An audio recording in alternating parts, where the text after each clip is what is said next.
কুমিল্লায় দুস্থ, অসহায় ও সাধারণের সুচিকিৎসার লক্ষ্যে অ্যাডভোকেট মান্নান মজুমদার স্মরণে ফ্রি মেডিকেল ক্যাম্প অনুষ্ঠিত হয়েছে। বুধবার সকালে কুমিল্লার 14 গ্রাম বাঙ্গড্ডা ইউনিয়নের পূর্ব শ্যামপুর মজুমদার বাড়িতে এই মেডিকেল ক্যাম্প আয়োজন করেন অ্যাডভোকেট মান্নান মজুমদারের চিকিৎসক বাতিজাগন ও বড় ছেলে মাশরাফি মান্নান মজুমদার। ফ্রি মেডিকেল ক্যাম্পে রোগী দেখেন ডাক্তার আমজাদ হোসেন মজুমদার, যিনি চট্টগ্রাম মেডিকেল কলেজ হাসপাতালের শিক্ষানবিশ রেসিডেন্ট নিউরোসার্জারি বিভাগ।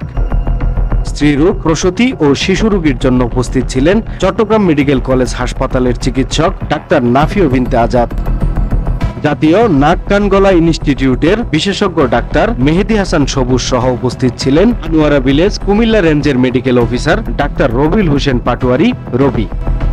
মজুমদার বাড়ির এই ফ্রি মেডিকেল ক্যাম্পের চিকিৎসা পেয়ে উচ্ছ্বসিত রোগীরা। স্থানীয়রা চান এমন উদ্যোগ অব্যাহত থাকুক। এ ব্যাপারে অ্যাডভোকেট মান্নান মজুমদারের ছেলে সময়ের কলমকে জানান তার একান্ত অভিব্যক্তি।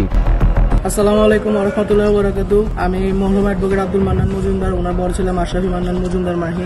তিনি বাংলাদেশ সুপ্রিম কোর্ট এবং কুমিল্লা জজ কোর্টের একজন সুনামধন্য আইনজীবী ছিলেন। তো উনি গত বছর সেপ্টেম্বরের 14 তারিখ ইন্তেকাল করেন। ওনার স্মরণে ওনার নিজ গ্রামে আজ আমরা একটি উদ্যোগ নিয়েছি, ফ্রি মেডিকেল ক্যাম্পেইন।